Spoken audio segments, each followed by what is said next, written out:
Hello అండి, ఈరోజు మా కోయిటి వాళ్ళకి మామిడికాయ ఊరగాయ రొయ్యల బిర్యానీ చేస్తున్నా. కోయిటి వాళ్ళ ఫుడ్ అండి. ఇందులో స్పైస్ ఉండదు, మీరు కావాలంటే స్పైస్ యాడ్ చేసుకోవచ్చు. కారం ఇక్కడ ముందుగా రొయ్యల్ని ఉప్పు పసుపు వేసి ఉడికించుకోవాలి. ఒక పొయ్యి మీద నేను రైస్ కూడా ఉడికించుకుంటున్నాను.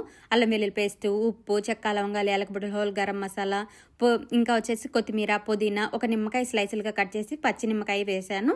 ఒక సైడ్ ఉడికించుకుంటున్నాను. ముందుగా చెరబెట్టేసి ఆయిల్ వేసేసి ఆనియన్, చెక్క లవంగాలు, యాలకుడి, మిరియాలు ఇవన్నీ వేసేసి ఇందులో అల్లం వెల్లుల్లి పేస్ట్ కూడా వేసి ఫ్రై చేసుకోవాలి.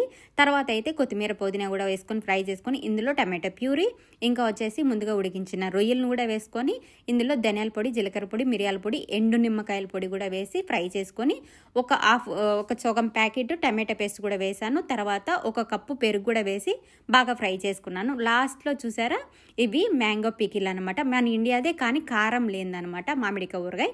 అది కూడా వేసి సరిపడ ఉప్పు వేసి బాగా కలుపుకున్నాను. గ్రేవీ అయితే రెడీ అయిపోయింది. ఒక సైడ్ మనకు రైస్ కూడా ఉడికిపోయింది అనమాట. ఇప్పుడు ఆ రైస్ వేసేసి దమ్లో పెట్టేయాలన్నమాట. తర్వాత పైన సాఫ్రాన్ వాటర్, ఇంకా ఫ్రైడ్ ఆనియన్ వేసేసి నెయ్యి కూడా వేసేసి, ఇది కోయిటి వాళ్ళ నెయ్యి అనమాట, ప్యూర్ ఘీ. ఇది కూడా వేసేసి దమ్లో పెట్టేస్తే మనకు మామిడికాయ ఊరగాయ రొయ్యల బిర్యానీ రెడీ అయిపోయింది. Thank you for watching.